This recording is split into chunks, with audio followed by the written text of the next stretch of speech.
Before we head to the episode, please be aware it may contain content that some people find distressing. It is also unsuitable for anybody under the age of 13. Welcome to episode 3 of It's Murder Up North. I cannot believe I am on episode 3. Thank you so much for coming on this journey with me. I'm sat here at my kitchen table with my children tucked up in bed creating this podcast. I'm still learning and I'm bound to make mistakes. If you have any suggestions on what I could add to the podcast or have any cases you'd like me to cover, please let me know. You can contact me via Facebook, Twitter, and you can also check out my YouTube channel.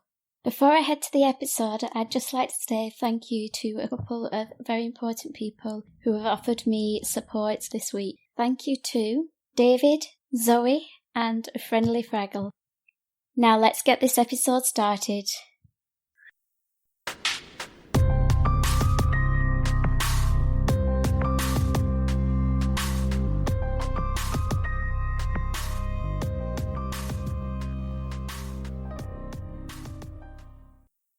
I spent my teens and early 20s in Manchester. I lived in the east of the city, and like many carefree teenagers, I would go shopping, to the cinema, and spend time with my friends. I went everywhere by bus. When I got my first job at a large department store in the city centre, I would often have to walk the half-a-mile journey from my bus stop to my house in the dark. The route would take me down dimly lit passageways.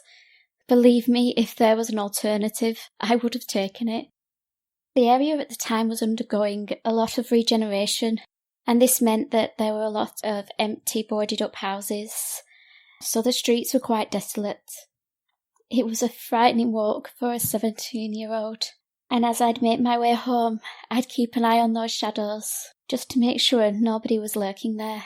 I am so glad I only learned about this serial killer after I moved away from the area, as in the 1970s, a killer stalked girls in the very area I used to live. Back in the 1970s, fear filled the streets of northern cities, after a spate of deaths in Bradford, Leeds and Manchester. These were perpetrated by the notorious Peter Sutcliffe, the Yorkshire Ripper.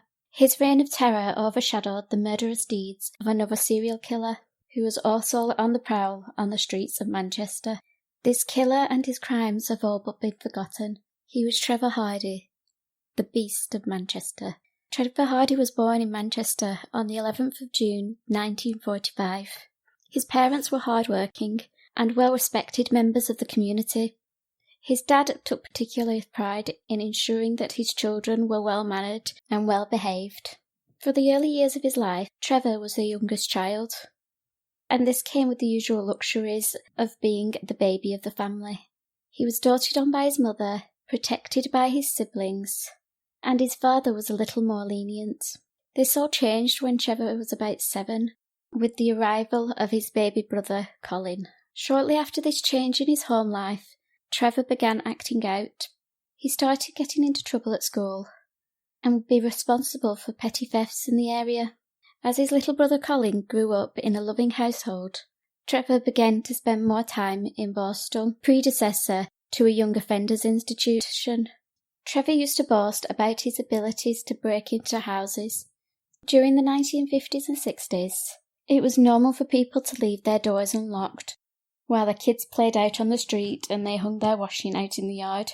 This made it so easy for Trevor to enter homes and steal valuables. He took pride in the fact that he only stole things that could not be traced, like cash. By the age of 15, the troubled teen was sentenced to a year in Strangeways prison for burglary. On sentencing Trevor, the judge stated that the public needed to be protected from him. For Trevor's family, this was a source of great shame. They found themselves ostracised from the community they were once a part of. This particularly hurt his dad, and drove a wedge between father and son. Trevor built up an extensive criminal record, and in his early 20s he was sent to prison again for indecent exposure. Trevor's criminal behaviour became more violent as he got older, and intensified when he consumed alcohol. He didn't need to drink a lot for his volatile nature to be seen. He had been banned from numerous pubs for causing fights, and one night his volatile attitude would lead to his first serious assault. While drinking in one of the pubs he wasn't banned from, he sat at the bar chatting to another man. They were having fun when suddenly Trevor became aggressive and attacked the man with a pickaxe, striking him about the body and head. His victim survived this attack, but his life was changed forever.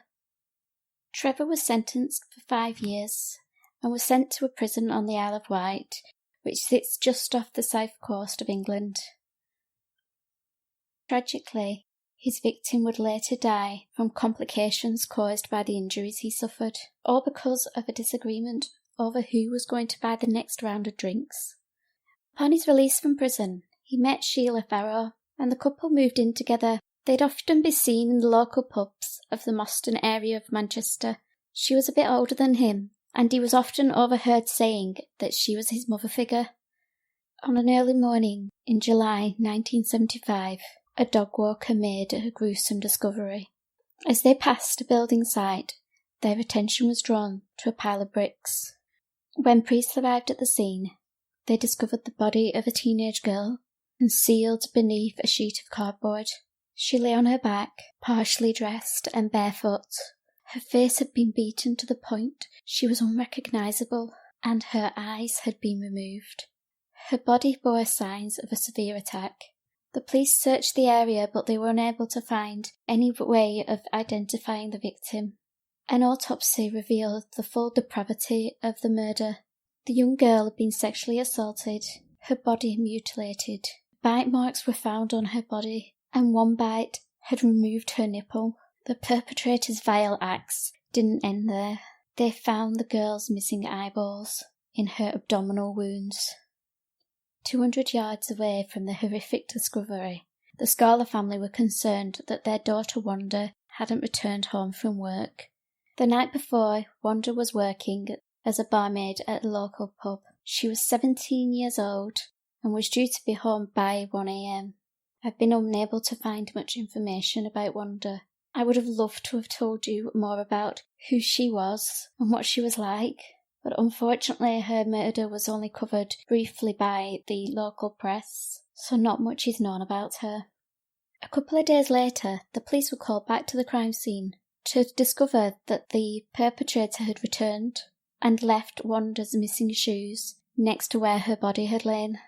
This just goes to show how brazen this killer was, to return to a crime scene just days after he had committed his crime. It was like he was taunting the police. Colin Hardy tried to avoid his brother, and for months he had been successful. But one day he went to visit his parents and was shocked to discover Trevor and his girlfriend Sheila were there. Trevor insisted that Colin join him for a drink, and reluctantly the little brother agreed. The whole time he was with his brother, Colin felt uncomfortable. He knew what a volatile character he could be. The trio sat in the pub, enjoying their drinks, when Trevor began to talk about the horrific murder of a teenage girl that had been in the papers. Colin grew increasingly uneasy. As the more drink Trevor consumed, the more he talked about the girl's death. Colin confronted him and asked him what his interest was in this crime. Trevor, as calm as anything, as if he was just describing what he'd bought from the shops that day, responded, "'Cause I did it." Colin was stunned. He didn't know what to think or say. He found himself being escorted home by Trevor and Sheila, and once inside the house, Trevor began to brutally attack his brother. He beat him to the point of unconsciousness, and then he turned to Colin's wife and politely asked, "Could you make me some beans on toast? I feel hungry, I've not had any tea." While Colin lay on the floor, motionless, Trevor sat down at the kitchen table and ate his beans on toast, and then he and Sheila left. Following the assault, although scared for his life, Colin decided to report his brother's confession to the police. Police took the report seriously, and they brought Trevor in for questioning. He denied the confession and claimed he didn't know what Colin was talking about. He stated he was at home with Sheila all night when Wanda was murdered, and Sheila corroborated this. The police sought other methods to tie Hardy to the crime. They decided to take bite mark impressions to compare against the marks on Wanda's body, but they didn't match, so they had to let Trevor go. Trevor was filled with vengeful anger as he hammered on the door of Colin's house. He burst through the door and fled up the stairs to find Colin. Fortunately, the commotion had been reported to the police, and within minutes, police were there dragging Trevor out of the house. It was written off as a domestic disturbance and no further action was taken. Hardy's face would soon appear on the front page of the Manchester Evening News newspaper. Finally, his behaviour had been picked up on by the local press, as they hailed him a hero. Don't worry, you heard me correct. I said he was hailed a hero. The news reported that a fire had broken out at a house in Moston, and Trevor, as a good neighbour and good Samaritan, had rescued the family from the flames, hence why he was hailed a hero. What the news report didn't state was the following investigation into how the fire started. The conclusion of the investigation found that the fire had started deliberately, and Trevor Hardy was the one who started it. I'm presuming he would have been punished for this arson attack. However, I could not find any records of his punishment. In March of 1976, another body was found, as the naked body of Sharon Mossop was pulled from the canal in the Failsworth area of the city. Sharon was a 17-year-old girl who lived in Failsworth. The day before her body was found, she had asked her parents to accompany her to a works party. However, her parents had declined, stating that she'd have more fun without them there. At midnight, Sharon called her parents. She wanted to check which bus she needed to catch home. That was the last time they would speak to their daughter. As police began the investigation on the towpath, a crowd gathered. Amongst them was Sharon's dad. He'd been told by a neighbour that the police were down by the canal, just 200 yards away from his home. Concerned that his daughter hadn't returned home the night before, he headed down there, but as he walked closer to the scene, he instinctively knew that his little girl was dead. Sharon had been strangled with her own tights and struck about the head before being dropped into the canal. Upon examination of the body, a connection was made between Sharon and Wanda's murders. Both girls had been struck about the head and they had bite marks. Both girls had had their nipples bitten off. Trevor had gone into hiding. He was a wanted man after a vicious attack on a lady in a nightclub. He had tried to strangle her, but the attack was disturbed and he ran away. Fortunately, his victim survived. Unable to find Trevor, the police turned to the one person they thought would know where he was. The police knocked at the door of Sheila Farrow, and as they sat on her sofa with a cup of tea, she began to talk. She told them she didn't know where Trevor was, and that they were no longer together. She claimed she couldn't vouch for his movements on the night of Sharon's death. However, she had a confession to make. She had lied to the police.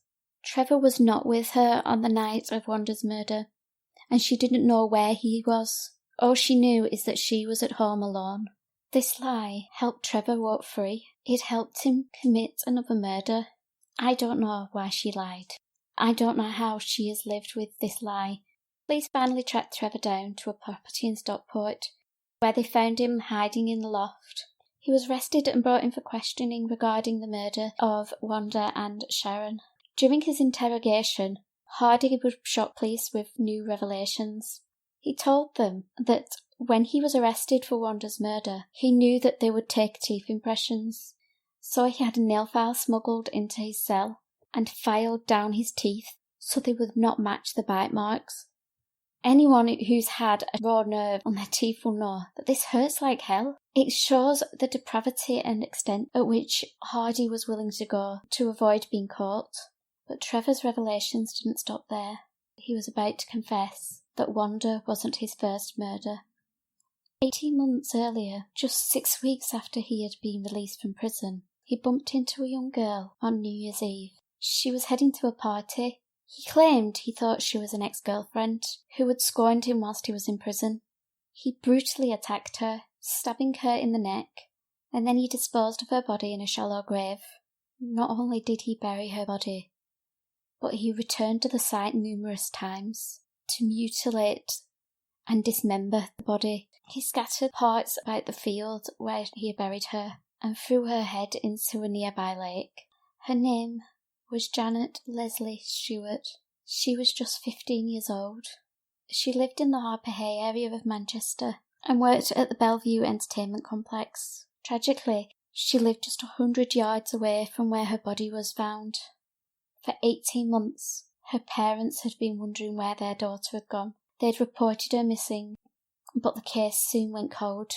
When asked why he killed the girls, Trevor claimed that Leslie was mistaken identity. He thought she was his 14-year-old girlfriend, who whilst he was in prison had met another boy.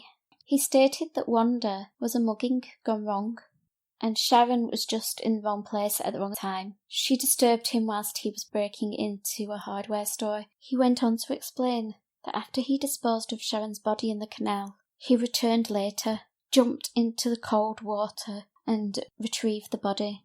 He then mutilated it in an attempt to hide the bite marks that would have linked Sharon and Wanda's cases. If Colin hadn't gone to the police and reported Trevor's confession, Trevor probably would never have been on the police's radar, and he would probably have been free to continue killing. Trevor Hardy was handed a whole life sentence, which basically meant he would never be released from prison. He died in 2012. It was believed he was also responsible for another murder in the Manchester area. Just 2 weeks after his release from prison, there were a number of similarities between this murder and the ones that Hardy had committed. The girl had been struck by the head with a brick and sexually assaulted, her body dumped behind the Spread Eagle pub in Collyhurst. Her name was Dorothy Layden, and she was just 17 years old. Unfortunately, police were unable to find any evidence that connected Hardy to this murder, and today her case is still unsolved. The hardest part of putting this episode together was that I could find no information on the 3 girls. I like to provide you with information of who they were before they became murder victims. Tell you about their life and what they liked and loved.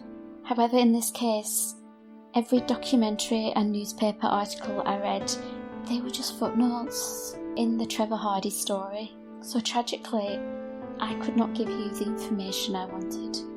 All I know is that these were 3 beautiful teenage girls who were just becoming independent, and their lives were viciously taken from them. Trevor Hardy is the forgotten serial killer, but what's worse is his victims being forgotten as well.